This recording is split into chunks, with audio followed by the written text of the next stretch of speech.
1MC St. Louis.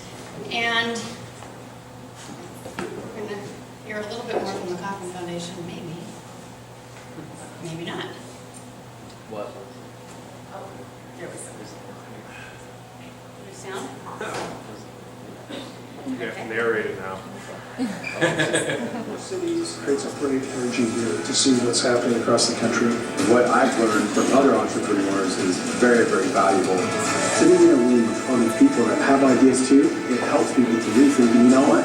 My idea is worth something. It's worth pursuing. It's worth going after it. Even if it looks like a challenge, I should still go out and try to do it.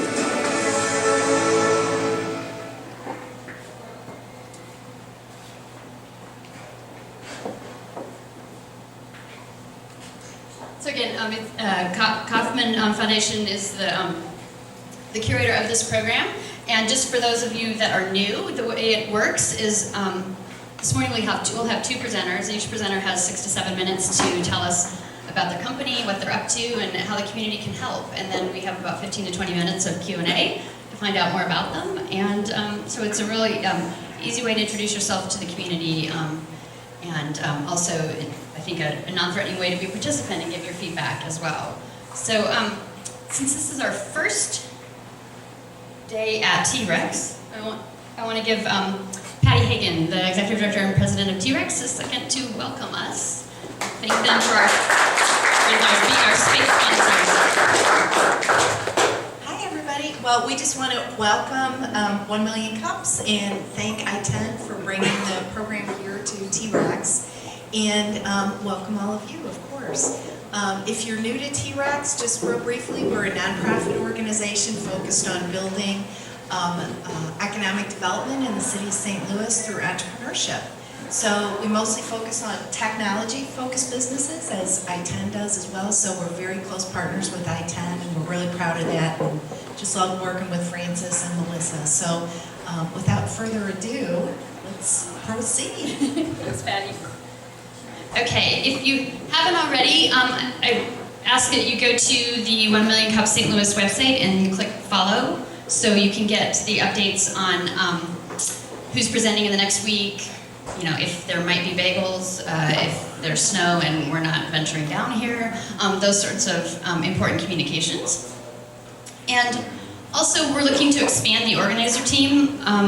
Since its beginning in 2013, there's been I-10 staff leading this charge, but it is not an I-10 program, and we really want it to be community owned as much as possible. And these are the different roles that are needed on the organizing team, and Kaufman likes the group to be about 6 to 8 people, and it's a volunteer job that you spend about 9 to 18 months helping out and then move on. And we really would like a lot more entrepreneurs on our team, and not just corporate and entrepreneur support organizations. So if you're interested, come talk to me afterwards. If you would like to present, you go to that same website and click apply instead of follow. Also wanted to just point out one other source of a lot of good information about what's going on in the innovation community in St. Louis is the Startup Digest that comes to your email on Monday mornings. If you don't already subscribe to that, you can go to startupdigest.com and subscribe to the St. Louis edition and keep up to date with what's going on.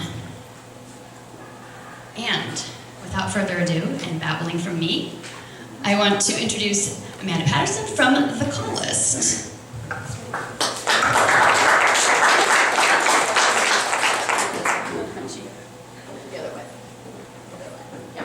Hi folks, I'm Amanda Patterson, the founder and CEO of TheCallList, and first I'd like to thank you all for being here and talking a little bit about my project, and then also I-10 for the fabulous resources that they've provided me as an entrepreneur in navigating this space and some of the challenges that come with starting a company, and T-Rex for housing me and providing such an electric environment with so many cool companies and resources in this building.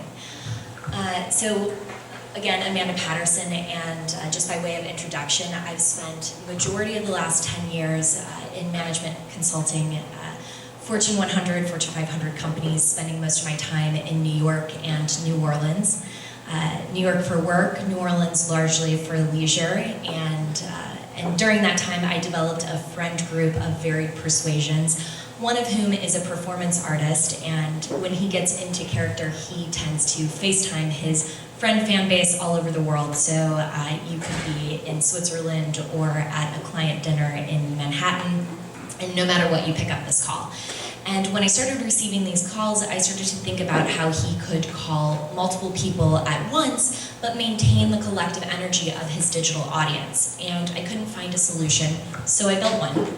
And the coolest thing happened. As I started to develop this and started to connect to the community in St. Louis, I sort of teamed up with some folks who saw this as an opportunity to apply a remote learning dynamic to a problem that was in great need of kind of some innovation and some solutions. And this problem was in the the healthcare space. And that's a $337 billion problem for medicine adherence. And this is due to the fact that 50% of us, when we are prescribed drugs or health plans by our doctors, aren't adhering to that. And who cares about this? Well, insurance companies, pharmaceutical companies, and health systems care about this because it's impacting their bottom line. It means that patients aren't as healthy as they could be, and they're repeat visitors sort of unnecessarily. So what we'd like to do is address the behavioral management of that problem and help empower people, which is kind of one of the principles of behavioral change management, to take ownership of their behaviors through programs on the call list. And how we're doing that, and I won't spend too much time because we don't have too much time, but some of the approaches that are in effect today are mostly one-to-one or a little big brother-ish. So they are putting chips in pill bottles to make sure that you're opening them on a daily basis and sending text reminders, or folks are burdened with sort of fatigue of overwhelming amount of information when they're looking for it online. So through all of these, the current approaches, there's been a lot of content that has been developed. And so what we're doing is we're working with our content sponsors, so the big pharma companies, the insurance companies, the healthcare systems, and other content providers to sort of leverage that into programs on the call list with experts who can connect to many people at one time directly in a HIPAA-compliant environment, no matter where they are. So this kind of scalable remote solution. And here's what it looks like. And at the end, if we have a couple of minutes, and I know we have a packed schedule, there are a few videos that I can show you that demo the product and show you what that experience is like. But essentially, patients will log into their smartphone app and select either a program that they've been encouraged to join from one of the sponsors, maybe their insurance or their doctor, or something that's relevant to them. So if they have a loved one who is dealing with a chronic illness and they're supporting them and they'd like to opt in to talk to an expert and to hear their peers ask some questions too and benefit from that, they would do that on the app. When it was time for the session to start, the expert calls them directly, so it is much like FaceTime, no action from the participant other than to simply answer the call. And the participant experiences it one-to-one like FaceTime, and the host of the session experiences the entire digital audience live on their screen. So that's 12 people, 20 people fitting comfortably on a laptop screen, and we can support up to 1,000 on a larger screen. When the participants raise their hands, the host can unmute individuals, and the entire audience can hear, but they maintain kind of the individual FaceTime with the host. So this makes it HIPAA compliant, protecting the privacy of the patients and the participants, but still encouraging participation and community through the dynamic. So our partners think that this is really going to move the needle because it encourages and empowers people to participate and connect personally with experts to get their questions answered and to make plans with experts and peers. One way we're ensuring we're moving the needle outside of kind of our scalability is to to identify key performance indicators with our sponsors and our partners to ensure that we're not only evolving the programs to make sure they make sense with the patients, but also to make sure they make sense with the bottom lines with our clients. So it's part of our business model to have a rich data analytics back end and work with them to keep it evolving and to ensure that we're keeping the content fresh and the dynamic makes sense. We've kind of talked about the business model, and I think we're running a little short on time, so I'd like to make a note of one of the greatest accomplishments so far, and that's the cool people that we have working on our team. And I've talked about myself, but Greg Cohen, who's also native to St. Louis, was named one of the 40 most disruptive people in digital engagement in healthcare this last year. Doug and Dave were kind of integral in the evolution of Johnson Controls and the technology. And Adija, who I met through the I-10 mentoring program, has managed something in the realm of $2 billion of international investment dollars. So a really strong team here. And again, I want to thank you guys and open it up to questions. I know part of this program is to engage the community in a request for support, and kind of in that vein, I am in my seed round of fundraising, so any investors in the community or anyone who is connected to those who invest in biotech or telecommunication startups. Also, healthcare and content partners and sponsors. So, and then also feedback and ideas. So I can only innovate through community engagement, and there are as many ideas of how to apply this as there are people in this room, and I would love to hear them all. Cool, thank you so much, Amanda.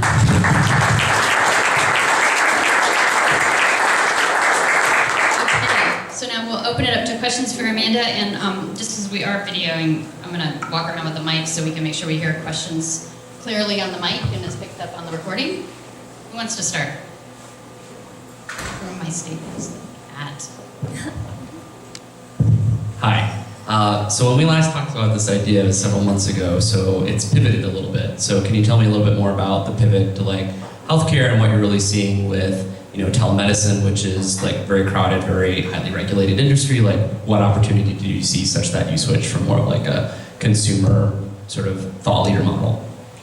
Absolutely. So, kind of as I alluded to in the Genesis story, this started out as a project to encourage exposure in arts, entertainment, and experts to those who are in a remote scenario. And through the development in St. Louis, I kind of got connected to a healthcare content provider who was doing a lot in virtual simulation education for chronic illnesses and patient education, and they really saw this as a value add. So a continuing education, kind of allowing the patient to take ownership, or those affected to take ownership through dialogue. And not just dialogue with the expert, though that is very important, but dialogue with the audience in a HIPAA-compliant way. So right now, a lot of what telemedicine is focusing on are the one-to-one. So a lot of what you're seeing in telemedicine is almost evaluation. So if your child's sick and you're a busy parent, and you're able to Skype with a doctor to get some questions answered, or even to get a prescription written and filled. And where the space is lacking a little bit is that community and kind of continued care and support. Does that answer your question? Cool.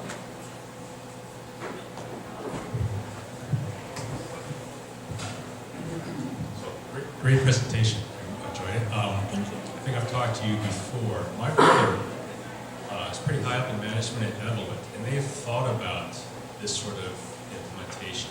It's really good because having the one-on-one thing, when you have a bunch of patients in a room, it can become intimidating, and so no one ends up speaking up. So I like that part of it, that if it's one-on-one looking, it really helps them facilitate asking questions and concerns.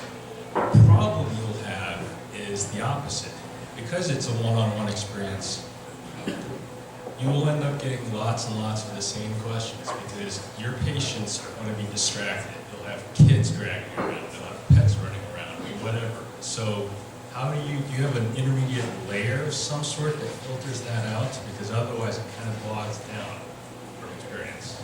Yeah, absolutely, and it's not just distractions. I think our attention span as a culture has diminished quite a bit, right? So some of the things that we've done to encourage participation but not chaos is allow people to raise their hand through the interface of sort of that FaceTime, that video call, and the facilitator will manage the unmuting of individuals. So 2 at a time can speak, but we're encouraging them to do 1 at a time, and they go into a queue of a hand raise.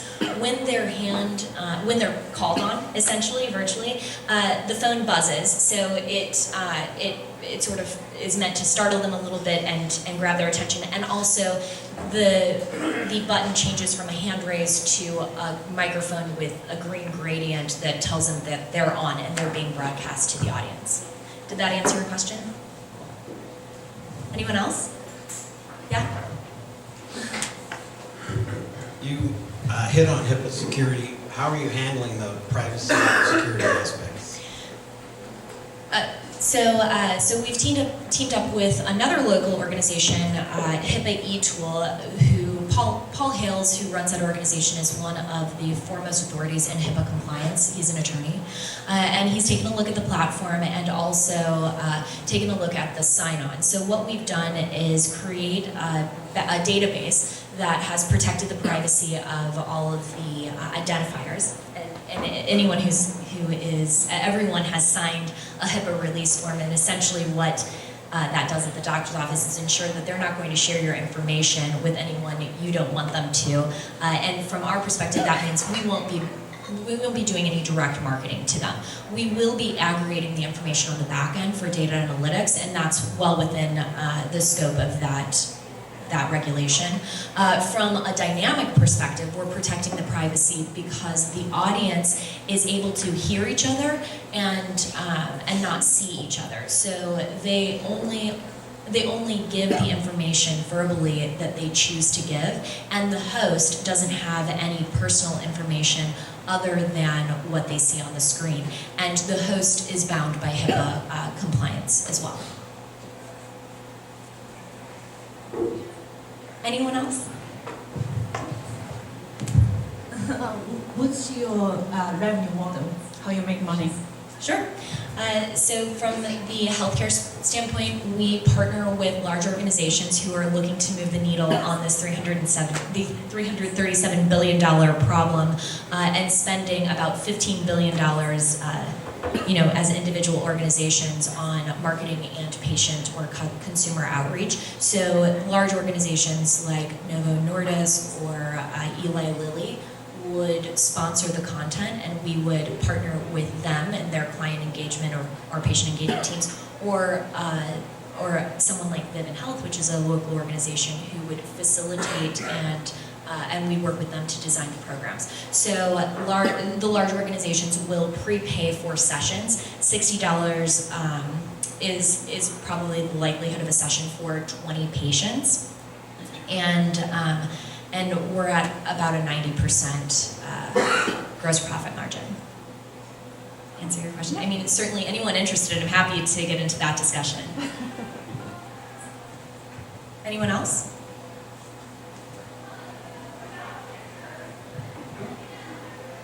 Cool. Thanks, man.